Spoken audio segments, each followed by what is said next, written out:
I'm 85 years old. I've spent half a century with one woman, and for 35 of those years, I was a coward. Clears throat. No, I didn't cheat. I didn't hit her.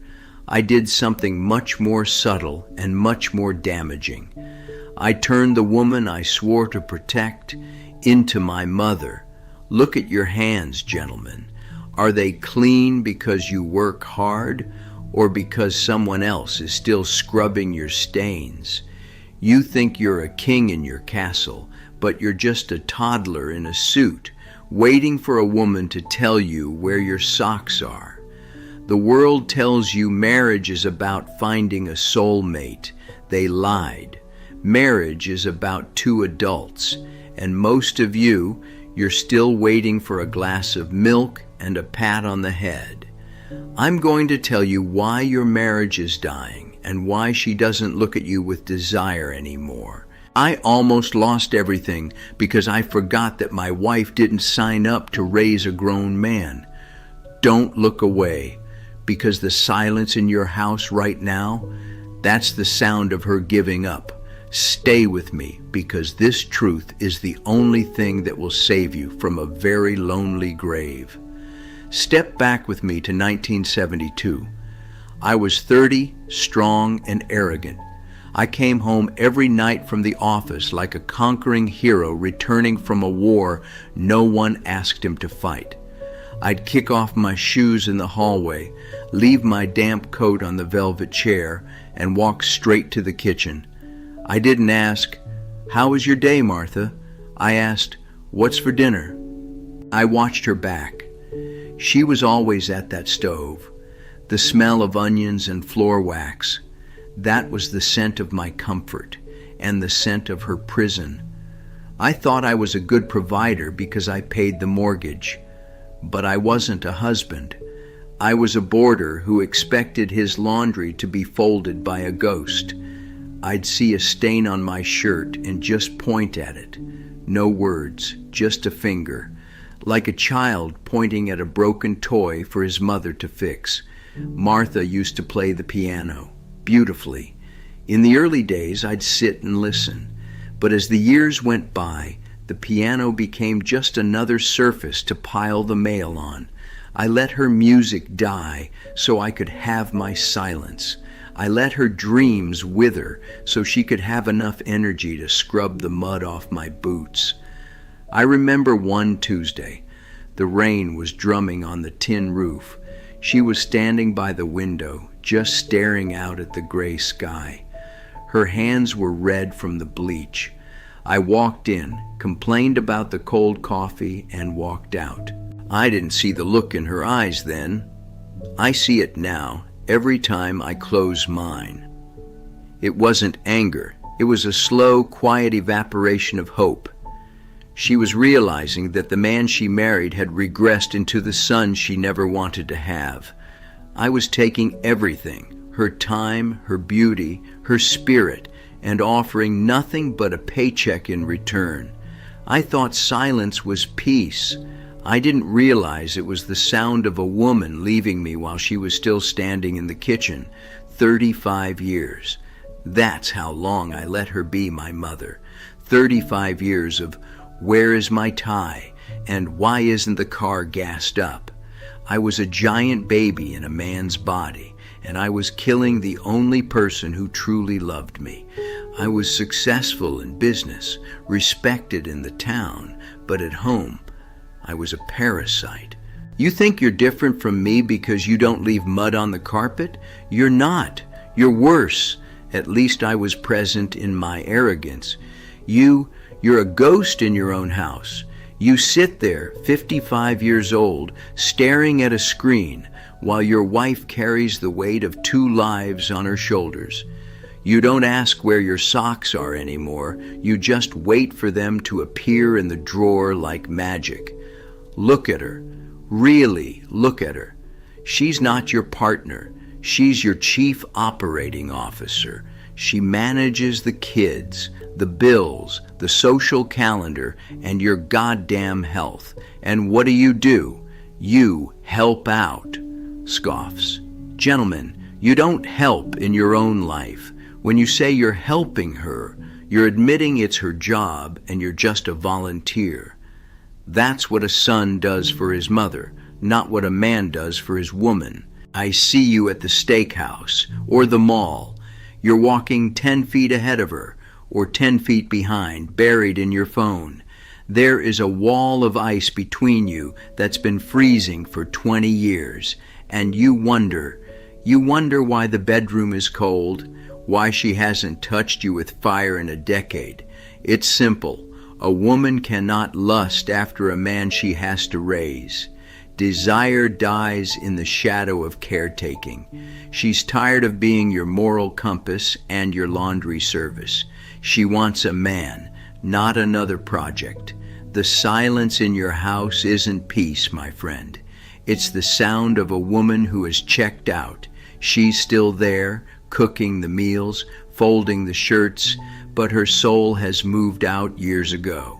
She's waiting, not for you to change, but for the kids to leave, or for the courage to finally be alone. Because being alone is better than being a mother to a 60-year-old child. I lived that silence for 35 years. It's the loudest noise you'll ever hear when you're dying. You've got a choice.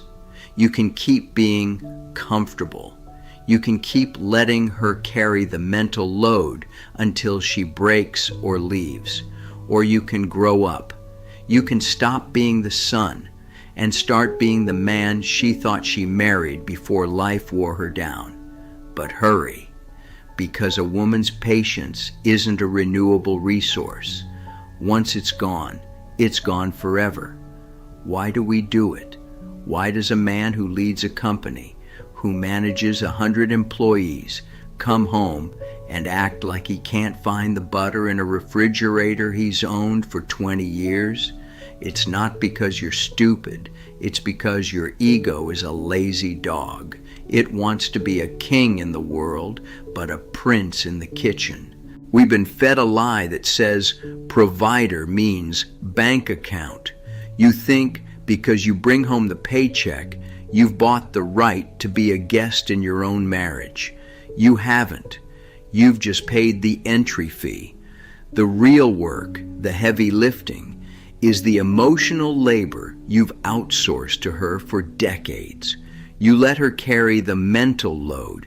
You let her remember your mother's birthday, your kids' shoe sizes, and the fact that the roof is leaking.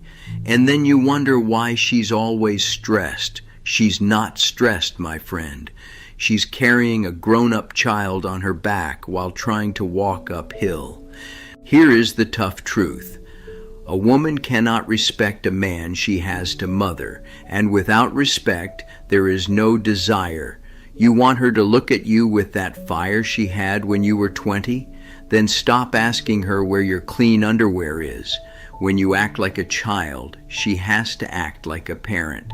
And nobody, I mean nobody, wants to have sex with their child. You've castrated your own intimacy with your laziness. You traded your partner for a maid, and now you're surprised the bedroom feels like a morgue. Leadership isn't just making decisions at work. Real leadership is noticing the trash is full and taking it out without being asked. It's noticing your wife's eyes are tired and saying, "Go lie down, I've got the house."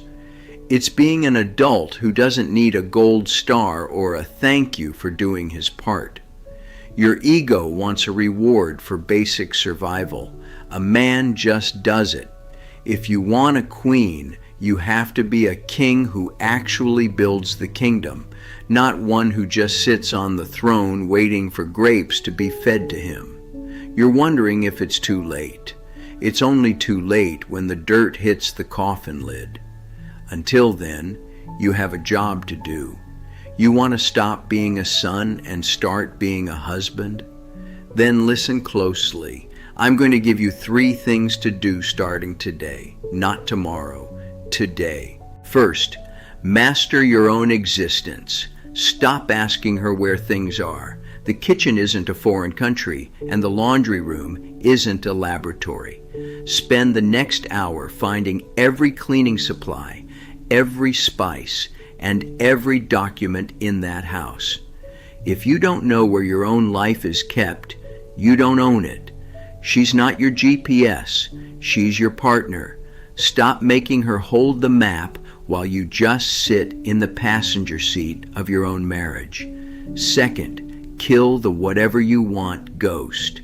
When you say whatever you want for dinner, or you decide where we go, you think you're being easygoing. You're not. You're being lazy. You're forcing her to carry the mental weight of making one more goddamn decision. Real men lead. Take the burden of choice off her shoulders once in a while. Don't ask for permission to be a partner. Just be one. Third, see the woman, not the function. For 35 years, I saw Martha as the woman who cooked the pot roast and cleaned the sheets. I forgot she was a girl who loved jazz and wanted to see the mountains. Find out what your wife's music is before the silence takes over. Take her on a date where she doesn't have to plan a single thing, not even the parking. Remind her why she chose a man, not why she's stuck with a boy. I'm 85 now. Martha's been gone for 7 years. People ask me what I miss most. They expect me to say her cooking or the way she kept the house. Smiles sadly. No, I miss the sound of her piano, the music I let die because I was too busy being a toddler. I spend my days now in a perfectly clean house, but it's a museum of my mistakes. Don't wait until you're eating dinner alone in a silent room to realize that a mother is there to raise you, but a wife is there to walk beside you. Go home. Look at her, not as your servant, but as your equal. Earn her respect again, because at the end of the road, the only thing that matters isn't how much you provided, but how much you were actually there. Be a man, for her, and for yourself. Marriage is for grown-ups. Grow up.